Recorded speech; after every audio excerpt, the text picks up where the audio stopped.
Madam, আমি যেতে না যেতেই বস আর বসের পিএস মালিহা ম্যাডাম আমাকে চিনে ফেলেছে। আমার দিকে তাকিয়ে বলে, কি ব্যাপার, এখানে কি ইনকোয়ারি করতে এসেছো? ম্যাডাম, আপনি একবার ভেবে দেখেন, আপনার মতো পবিত্র মহিলা, একজন ভালো চরিত্রের মহিলা কি কোনোদিন তার স্বামীকে সন্দেহ করবে? আমাকে ইনকোয়ারি করতে পাঠাবে? আপনিই বলেন ম্যাডাম। তারপরে কি বললো? ম্যাডাম, তারপর কি বললো সে কথা আমি আমার নিজ মুখে বলতে পারবো না। আমার গোফের ওপর যদি ঠাডা করে ছাই হয়ে যায় তাও আমি বলতে পারবো না ম্যাডাম। নাকি তুমি কি চাও সেটা আমাকে বলো। তুমি যা চাও আমি দিচ্ছি তোমাকে, বলো কি চাই। ম্যাডাম, কি আর চাবো, জাস্ট আমার প্রমোশনটা ম্যাডাম।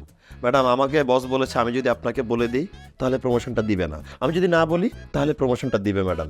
আমি গরিব মানুষ, দিনে আনি দিনে খাই, আমার কি উপায় ম্যাডাম? এক্সকিউজ মি, ও প্রমোশন দেওয়ার কে? এই প্রতিষ্ঠানটা আমার বাবার, এই প্রতিষ্ঠানের এমডি আমি। তোমাকে যদি প্রমোশন দিতে হয় তাহলে আমি দিব, তোমাকে আমি ডাবল প্রমোশন দেব। এখন বলো আমার লক্ষ্মী ভাই, কি হয়েছে বলো। ম্যাডাম, আমি কথা বলার সময় তো কাছে চলে যাই, আমি গিয়ে খুব খেয়াল করে দেখি কি বসের পিএস মালিহা ম্যাডামের ঠোঁটের যে কালার আর বসের ঠোঁটের কালার একই ম্যাডাম। জি ম্যাডাম, পর আমি বললাম তাড়াতাড়ি মুছে ফেলেন বস, কেউ যদি দেখে ফেলে কি একটা বাণিজ্যতের ব্যাপার না, তারা তাড়াতাড়ি টিস্যু পেপার দিয়ে ডলে ফেললো ম্যাডাম।